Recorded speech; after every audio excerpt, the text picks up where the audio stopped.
दुनिया एक ऐसे दौर में दाखिल हो चुकी है जहां हथियारों की शक्लें महज धमाकों, गोला बारूद या टैंक्स तक महदूद नहीं रहीं। एक ज़माना था जब फिल्मों में दिखाए गए लेज़र गन्स और शुआई हथियार सिर्फ साइंस फिक्शन लगते थे, मगर अब उनके धुंधले ख्वाब हकीकत का रूप धार चुके हैं। और उसकी ताज़ा मिसाल भारत में होने वाला एक ऐसा तजुर्बा है जिसे सुनकर किसी फिल्मी मंजर की बाज़गश महसूस होती है। जनूबी भारत की रियासत आंध्र प्रदेश के इलाके करनौल में जमीन पर खड़े एक आम से ट्रक ने आसमान पर उड़ते एक ड्रोन को सिर्फ एक रोशनी की किरण से राख बना दिया। उस हथियार का नाम MK2 रखा गया है और यह दावा किया जा रहा है कि यह ना सिर्फ ड्रोन बल्कि छोटे मिसाइल्स और हेलीकॉप्टर तक को तबाह कर सकता है, वो भी बगैर किसी शोर या धमाके के, सिर्फ एक तेज और खामोश शुआ के जरिए। इंडिया के दिफाई तहकीकाती इदारे DRDO ने 30 किलोवाट के ताकत पर मुश्तमिल इस लेजर सिस्टम का मुजाहिरा किया, जो 3.5 किलोमीटर की बुलंदी पर परवाज करने वाले एक फिक्स्ड विंग ड्रोन को चंद लम्हों में ज़मींबोस कर देने की सलाहियत रखता है। इदारे की जानिब से जारी की गई वीडियो में यह सारा मंजर ऐसे दिखाया गया जैसे हॉलीवुड की किसी एक्शन फिल्म का सीन हो। ड्रोन आसमान में उड़ता है, फिर अचानक रोशनी की किरण से निशाना बनता है और धुआं बनता हुआ जमीन पर आ गिरता है। यह सिर्फ एक मुल्क का वाकया नहीं है, बल्कि एक नई आलमी दौड़ का इशारा है, जहां अब लड़ाइयां फायरिंग या तोपों से नहीं बल्कि नजर ना आने वाली तवानाई से लड़ी जाएंगी। मगर सवाल यह है कि क्या ये सब सिर्फ मुजाहिरे हैं या वाकई किसी जंगी मैदान में आजमाए जाने के काबिल है, और क्या बाकी दुनिया भी ऐसे हथियारों की दौड़ में शामिल हो चुकी है। आप सब पर सलामती हो, मैं यासिर रशीद हूं और आप देख रहे हैं 92 डिजिटल। नाज़रीन, जब दुनिया में एटमी हथियारों, हाइपरसोनिक मिसाइल्स और खलाई जंगी जहाज़ों की बाज़गश्त गूंज रही हो, ऐसे में खामोश नजर ना आने वाला लेकिन एक इंतहाई मोहलिक हथियार मैदान जंग में अपनी जगह बना रहा है। Laser directed energy weapon. यह हथियार कोई धमाका नहीं करता, कोई शोला या धुआं नहीं छोड़ता, ना ही कोई गोली या मिसाइल फायर करता है। इसका असल हथियार सिर्फ और सिर्फ रोशनी की एक किरण है, लेकिन ऐसी किरण जो महज चंद लम्हों में अपने हदफ को राख में बदल सकती है।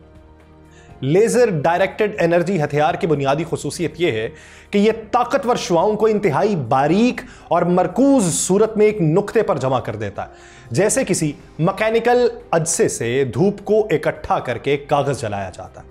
वैसे ही यह हथियार अपने हदफ को इतनी शिद्दत से जलाता है कि वह पलक झपकने में तबाह हो जाए। इसकी शुआ जमीन से उड़ते ड्रोन्स, स्वाम हमले, रडार सिस्टम्स और यहां तक के कम बुलंदी पर उड़ते हेलीकॉप्टर्स को भी गिरा सकती है। इंडिया के हालिया तजर्बे को इस दौड़ में एक नुमाया कदम कहा जा रहा है। MK2 ये लेजर हथियार इस वक्त एक मोबाइल ट्रक के ऊपर नस्ब किया गया जब इसकी आजमाइश की गई, लेकिन Indian defence research and development organisation अब इसे छोटे साइज में तैयार करने की कोशिश कर रही है ताकि इसे जंगी तैयारों और बहरी जहाजों में नस्ब किया जा सके। इसके सरबरा ये क्लेम करते हैं कि यह तो महज एक मुजाहिरा था, असल काम अभी बाकी है और मजीद ताकतवर और मौसर लेजर वेपन्स बनाने के लिए हम पुरज़्म हैं। यह हथियार सिर्फ ताकतवर नहीं है बल्कि बहुत सस्ते भी साबित हो सकते हैं। जहां रिवायती मिसाइलों की कीमत लाखों डॉलर्स में होती है, वहीं लेजर हथियार चंद सेकंड्स के लिए तवानाई सर्व करके वही काम कर देते हैं। यही वजह है कि एक्सपर्ट्स का यह मानना है कि ये सिस्टम्स रफ्ता रफ्ता रिवायती मिसाइल डिफेंस सिस्टम की जगह ले लेंगे। मगर अभी भी ये सवाल अपनी जगह बाकी है कि क्या ये हथियार मैदान जंग में भी इसी तरह मौसर होंगे जैसे तजर्बात में नजर आते हैं, या ये भी उन हथियारों में शामिल होंगे जिनकी असल ताकत सिर्फ वीडियो क्लिप और सुर्खियों में महदूद रहती है। फैसला तभी हो पाएगा जब मैदान जंग में धुआं उठेगा और टेक्नोलॉजी को हकीकत का सामना करना पड़ेगा। दुनिया की आंखें आज जब लेजर हथियारों पर टिकी हैं, तो भारत के साइंटिस्ट अब सिर्फ रोशनी की शुआओं पर नहीं बल्कि तवानाई की लहर के मजीद मोहलिक रूपों पर भी काम कर रहे हैं। ऐसे हथियार जो बज़ाहिर साइंस फिक्शन फिल्मों का हिस्सा लगते हैं, मगर जल्द जंगी मैदान का असल चेहरा बन जाएंगे। लेकिन यहां पर सवाल यह है कि इस वक्त में जब दुनिया हथियारों की नई दौड़ की जानिब बढ़ रही है, बहुत सारे ममालिक इस मुमकिना दौर के अंदर ऐसी टेक्नोलॉजी बनाने के दावेदार हैं कि जो माजी में कभी देखने में नहीं आई, जो मुस्तकबिल के मंजरनामे पे जहन की इख्तरा मालूम होती हैं, लेकिन अभी तक बहुत सी ऐसी टेक्नोलॉजीज़ हैं जो सिर्फ बयान तक महदूद हैं और हकीकत में वैसा मुजाहिरा नहीं कर पाएँ। मिसाल अमेरिका का एक F-47 6th जनरेशन तैयारा भी है, जिसको सिर्फ डोनाल्ड ट्रंप की जबान से लफ्जों की अदा होने की सूरत में ही पहचाना जा सकता है। हकीकत में उसका कोई मुजाहिरा नहीं है। Defence research and development organisation के सरबराह ने इंकशाफ किया है कि भारत का इदारा हाई एनर्जी और इलेक्ट्रोमैग्नेटिक माइक्रोवेव जैसे जदीद हथियारों पर भी तहकीक कर रहा है। ऐसी टेक्नोलॉजीज जो रिवायती मिसाइलों और गोलियों की बजाय सिर्फ तवानाई के जोरदार झटकों से दुश्मन का निजाम मफलूज कर दें।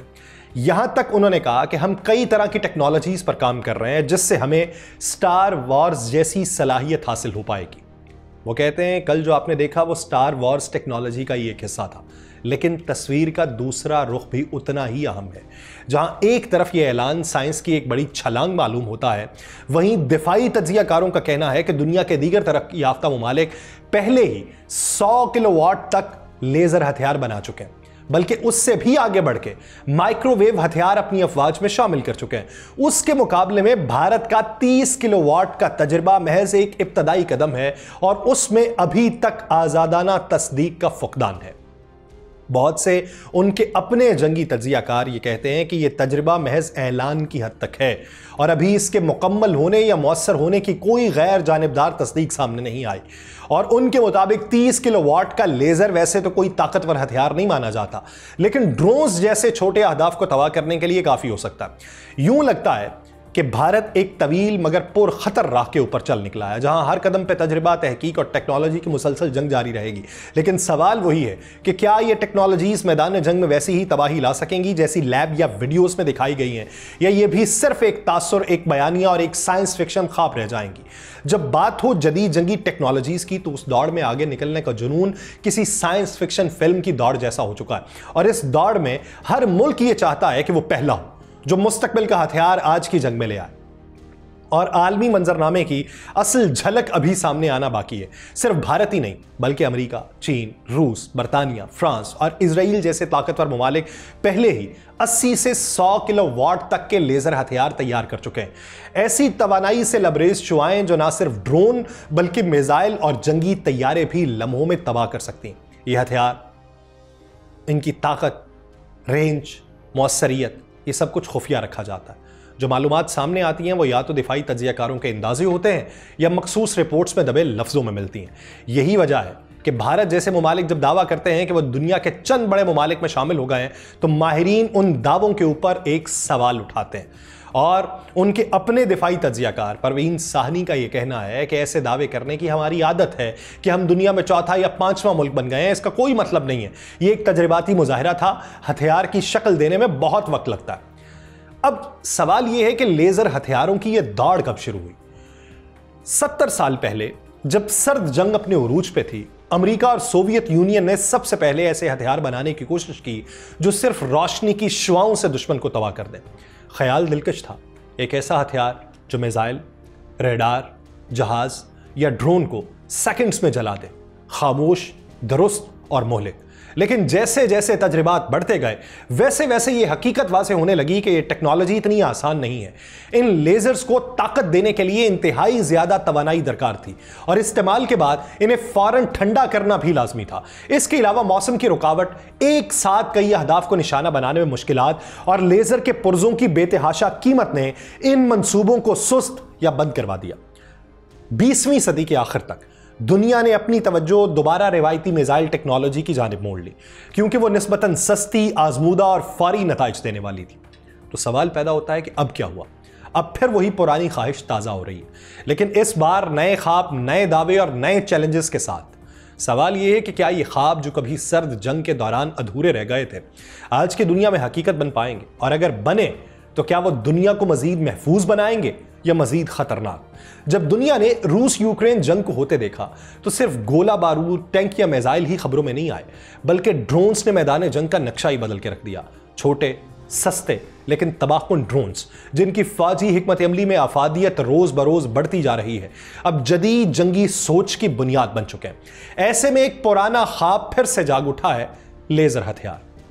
रूसी यूक्रेन जंग के बाद दुनिया भर की दिफाई लेबॉर्ट्रीज और थिंक टैंक्स में एक सवाल शिद्दत से गूंजने लगा कि क्या अब लेजर हथियारों का वक्त आ चुका है? और वजह भी वाज़ेह थी, रिवायती मिसाइल अगर एक ड्रोन को मार गिराते हैं तो वो हमले ज्यादा महंगे पड़ जाते हैं। मशीन गन्स, अक्सर इतनी मौसर नहीं होती, खास तौर पर जब दुश्मन के दर्जनों या सैकड़ों ड्रोन्स एक साथ आसमान पर मंडला रहे हैं। ऐसे में एक सस्ता, खामोश, दुरुस्त और काबिले तजदीद हथियार जैसा कि लेजर एक ख्वाब नहीं, अब जरूरत बनता चला जा रहा है। लेजर सस्ता भी है और होशियार कातिल भी। तखय्युल करें, एक फौजी गाड़ी जिसके ऊपर एक छोटा सा आला नस्ब है। जैसे ही आसमान में ड्रोन नजर आए, वो आला सिर्फ चंद सेकंड्स के अंदर एक बेआवाज लेजर शुआ खारिज करे, ड्रोन जल के गिरता हो, बगैर किसी धमाके के, बगैर किसी शोर के, ना मिसाइल का खर्च, ना बारूद की कमी, ना ही दोबारा लोडिंग की जरूरत। यही तसव्वुर है जो आज की जदीद जंगी सोच को डायरेक्टेड एनर्जी वेपन की तरफ लेके जा रहा है। मगर क्या यह हकीकत बन चुका है? नहीं, अभी नहीं, लेकिन कोशिशें तेज हो चुकी हैं, सरमायाकारी बढ़ चुकी है।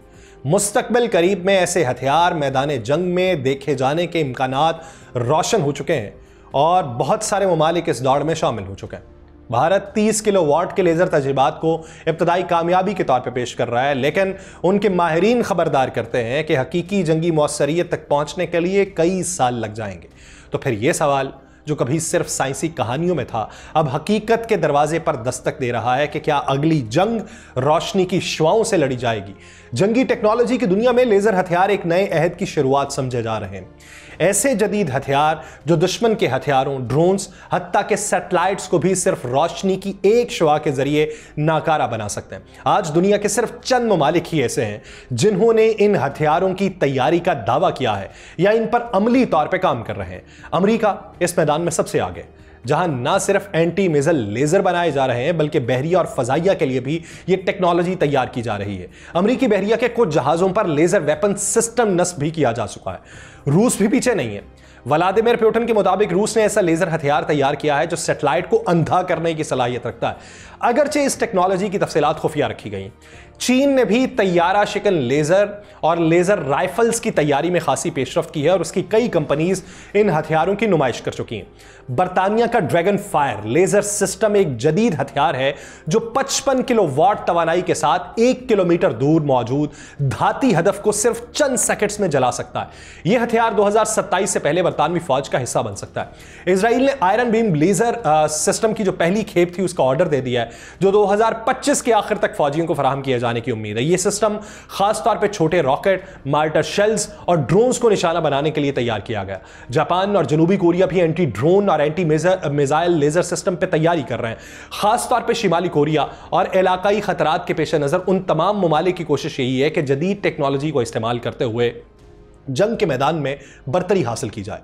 लेजर हथियारों की अहमियत इसलिए भी बढ़ गई है कि जदीद जंगों में इस्तेमाल होने वाले सस्ते ड्रोन्स को रोकने के लिए महंगे मिसाइल इस्तेमाल करना फौजी मईशत पे बड़ा बोझ बन चुका है। मशीन गन से ऐसे ड्रोन्स को मार गिराना अक्सर नाकाम रहता है, जबकि एक ताकतवर लेजर शुआ उन ड्रोन्स को पलक झपकने में तबाह कर सकती है, वो भी कम कीमत फौरी रद्देअमल के साथ। यही वजह है कि आलमी कुव्वतें अब लेजर हथियारों को मुस्तकबिल की जंगों का सबसे मुअस्सर और इक्तसादी हल तसव्वुर कर रही हैं। मुझे दीजिए इजाजत, अल्लाह निगहबान।